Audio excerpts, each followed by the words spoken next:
महाराष्ट्राचा अभिमान, महाराष्ट्र दिनमा।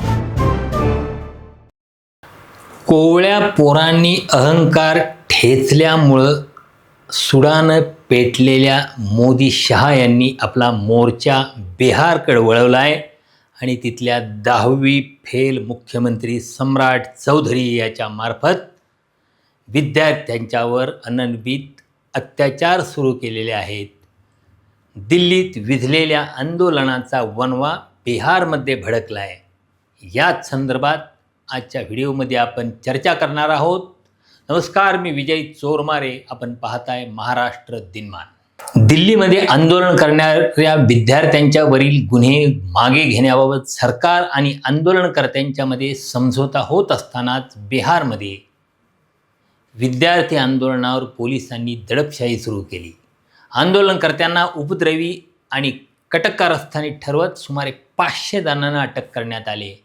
दिल्लीच्या आंदोलनातला पॅलेट गनचा वापर वादग्रस्त ठरला असतानाच बिहारमध्ये आंदोलक विद्यार्थ्यांच्या विरोधात थेट AK-47चा वापर केल्याचा आरोप झाला आहे। त्यावरून सुद्धा संसदेत सोमवारी प्रचंड गदारोळ झाला।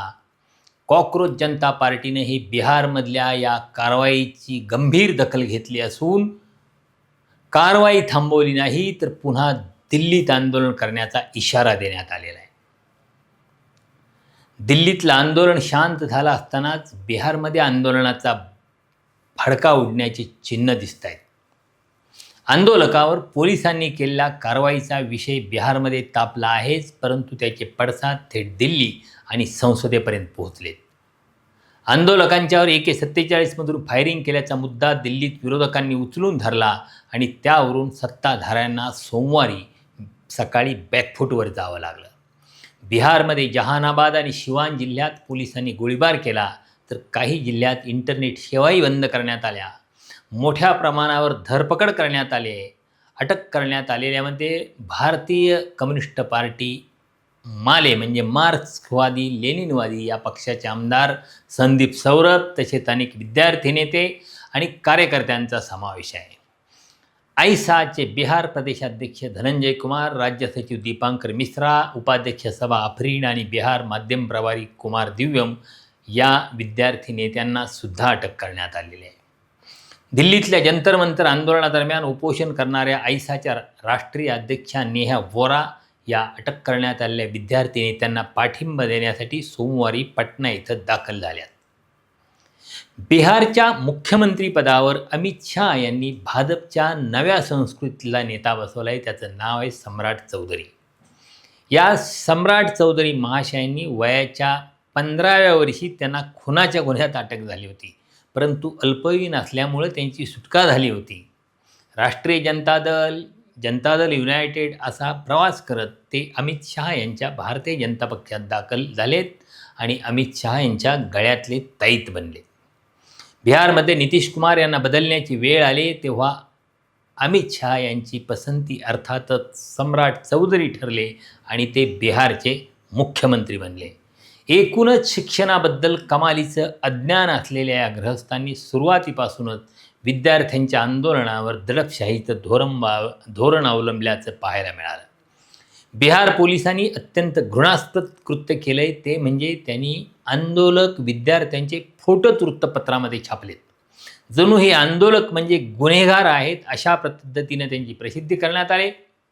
मुजफ्फरपूर पोलिसांनी तर घाईघाईनं आंदोलनकर्त्यांची छायाचित्र उपद्रवी म्हणून प्रसिद्ध केली आहेत आणि त्यांना पकडण्यासाठी त्यांची माहिती देणाऱ्यांना प्रत्येकी 10,000 रुपयांचं बक्षीस जाहीर केलं आहे। याशिवाय राज्यभर पोलिसांची दडपशाही सुरू आहे।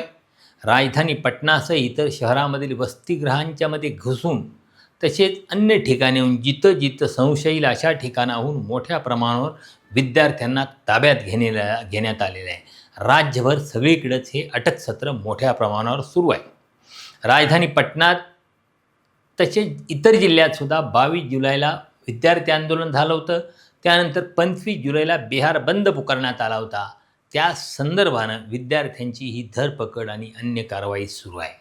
म्हणजे ज्या आंदोलनाच्या पाठिंब्यासाठी ही राज्यात आंदोलनं झाली, ते दिल्लीतलं आंदोलन संपलं, तिथले आंदोलक घरी गेले, पण त्यांना पाठिंबा देण्यासाठी केलेल्या या आंदोलकांच्यावर मात्र पोलीस गुन्हेगारांच्या प्रमाणे कारवाई करीत असल्याचं चित्र बिहारमध्ये दिसतंय. केवळ पटना येथेच 30 महिला आणि 30 अल्पवयीन मुलांना ताब्यात घेऊन सोडून देण्यात आलं. विशेष म्हणजे त्यांच्याकडून बॉन्ड लिहून घेण्यात आल्याचं सांगितलं जात आहे. यावरून पोलीस कारवाई किती व्यापक प्रमाणावर चालली याचा अंदाज आपल्याला येऊ शकतो. FIRची प्रत मागितल्यानंतर ती देण्यात पोलिसांनी टाळाटाळ केल्याचाही आरोप होतोय. लालू प्रसाद यादव यांचे ज्येष्ठ पुत्र तेजप्रताप यादव यांनी सुद्धा अटकेच्या दिवशी FIRची प्रत देण्यात आली नसल्याची तक्रार केली. पटनामध्ये किमान 200 जणांना तुरुंगात पाठवण्यात आले. शिवान इथं किमान 100 जणांना अटक केली आणि 2500 अज्ञात लोकांच्यावर गुन्हे दाखल करण्यात आले आहेत. शिवानमध्येच पोलीस गोळीबारादरम्यान एका पोलीस कर्मचाऱ्याने AK-47 म्हणून गोळीबार केल्याची घटना घडली. त्यानंतर त्याला निलंबित करण्यात आले. या गोळीबारात किमान 3 आंदोलक जखमी झाल्याचं सांगितलं जातं. आंदोलनाशी संबंधित लोकांच्या मते हे अज्ञात आरोपी म्हणून अनेक गुन्हे दाखल करण्यात आलेले आहेत. त्याचा आधार घेऊन भविष्यात कुणालाही टार्गेट करून अटक केली जाण्याची शक्यता व्यक्त केली जाते, भीती व्यक्त केली जाते तशी.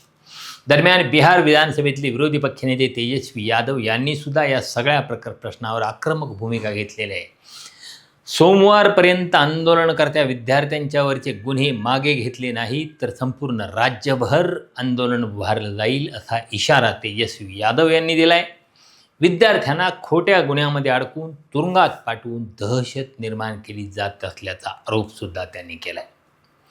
दिल्लीतल्या सरकारचा अहंकार कोवळ्या पोरांनी ठेचल्यानंतर जखमी झालेल्या भाजप सरकारनं खुनशीपणानं कारवाई केल्याचं राजकीय वर्तुळात बोललं जातं. बिहारमधील कारवाई हा त्याचाच भाग आहे. पण बिहार ही नेहमीच परिवर्तनाची भूमी राहिली आणि दिल्लीतल्या संकटातून सही सलामत सुटल्यानंतरसुद्धा मोदी शहा बिहारच्या निमित्तानं पुन्हा आगीशी खेळत असल्याची चर्चा आहे. दिल्लीतल्या भाजप नेतृत्वानं बिहारमधलं आंदोलन मोडून काढण्याचा संदेश दिल्यानंतरच तिथल्या सम्राट चौधरी सरकारनं कठोर कारवाई सुरू केल्याचं सांगण्यात येतं. पण बिहारमधून सुरू झालेल्या वणव्यात इंदिरा गांधी यांच्या सरकारची आहुती पडली होती. त्याची पुनरावृत्ती इथंही होऊ शकेल असा सूचक इशाराही काही राजकीय नेते देत आहेत. पटना जिल्हा प्रशासनानं विद्यार्थी आणि पालकांच्यासाठी वृत्तपत्रात पूर्णपणाची एक जाहिरात प्रसिद्ध केली आणि त्यात लोकशाहीत प्रत्येक नागरिकाला आपली मते मांडण्याचा अधिकार असल्याचं नमूद करण्यात आलं आहे. मात्र त्या जाहिरातीच्या अर्ध्याहून अधिक भागात 100हून अधिक आंदोलनकर्त्यांचे फोटो प्रसिद्ध केलेत आणि त्यांना असामाजिक घटक असं संबोधण्यात आले.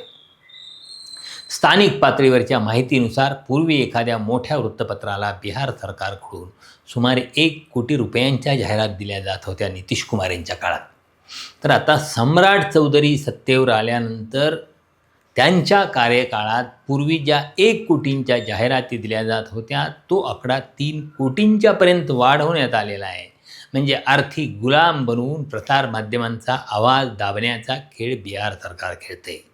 पण बिहारमधल्या वणव्याची झळ दिल्लीला बसू शकते असा राजकीय जाणकारांचा अंदाज आहे. या सगळ्या प्रकरणासंदर्भात तुम्हाला काय वाटतं ते सुद्धा तुम्ही कमेंटमध्ये अवश्य लिहा आणि महाराष्ट्र दिनमानचं यूट्यूब चॅनल सबस्क्राईब केलं नसेल तर आवर्जून सबस्क्राईब करा. धन्यवाद.